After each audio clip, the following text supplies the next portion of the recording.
प्यार की कदर भाग 2। समय बीतता गया। निधि लंदन में खुश नहीं थी। निधि के पति रोहन की नाइट ड्यूटी होती थी। निधि लंदन की फर्स्ट लाइफ से थोड़ा ऊब रही थी। एक रात रोहन अपनी एक गर्लफ्रेंड को घर पर ले आया। निधि, ये मेरी फ्रेंड है। आज घर पर पार्टी करेंगे। ये यही रहेगी। एंजॉय करेंगे। तुम भी ज्वाइन करो, रोहन ने कहा। निधि ने कोई जवाब नहीं दिया। उस रात रोहन ने अपनी फ्रेंड के साथ खूब शराब पी। ये क्या हो रहा है रोहन?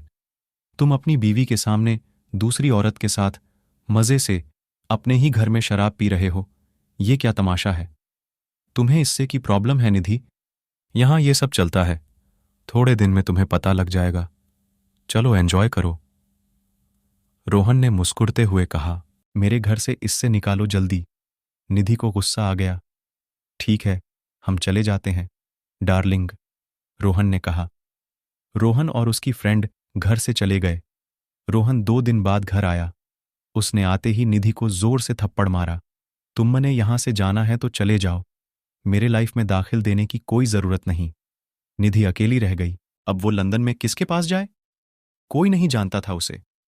मम्मी की इंडिया में पहले ही तबीयत खराब थी। उसे बताना नहीं चाहती थी। 1 हफ्ते बाद निधि ने सुमन को फोन किया।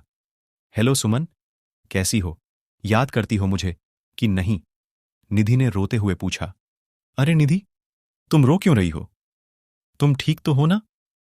निधि ने सुमन को सब कुछ बात दिया। सुमन चुपचाप सुनती रही।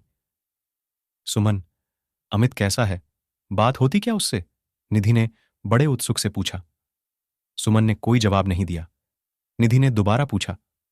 अमित कोमा में है, सुमन ने रोते हुए कहा। कोमा में? क्या बोल रही हो तुम? हाँ निधि, तुम्हारे जाने के बाद बहुत उदास रहता था। हमेशा मेरे से तुम्हारे बारे में पूछा करता था। एक रात लौटते समय उसका एक्सीडेंट हो गया। सिर में बहुत चोट आई है। 1 हफ्ते से कोमा में है।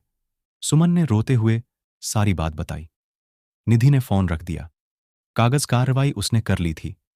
अगले दिन चुपचाप इंडिया की फ्लाइट ले ली और 2 दिन बाद सुमन के घर आ गई। अगले दिन सुमन और निधि दोनों हॉस्पिटल में अमित के पास देखने जाते हैं। निधि को एहसास हो गया था।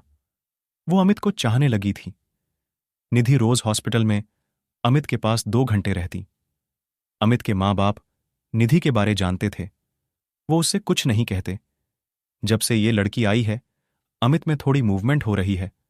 मुझे लगता था जल्दी ही होश आ जाएगा।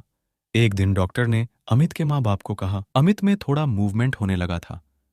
अमित कभी कभी बंद आंखों में निधि का हाथ पकड़ लेता था। सभी समझ गए थे कि अमित निधि को कितना चाहता था। 2 दिन बाद अमित की तबीयत कुछ खराब हुई। निधि ने फौरन डॉक्टर को बुलाया। डॉक्टर ने ब्रेन सर्जरी के लिए कहा। सर्जरी कामयाब रही। सभी निधि का धन्यवाद कर रहे थे। निधि ने अपने माँ बाप को भी अमित के बारे में बता दिया था। एक दिन अमित को होश आ गया।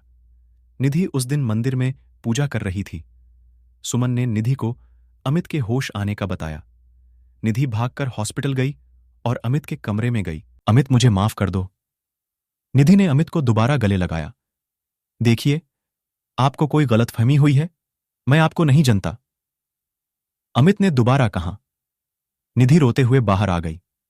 देखिए, अमित के ब्रेन में बहुत बड़ी चोट है। अब वो कुछ बातें भूल चुका है। डॉक्टर ने निधि और सुमन को समझाया।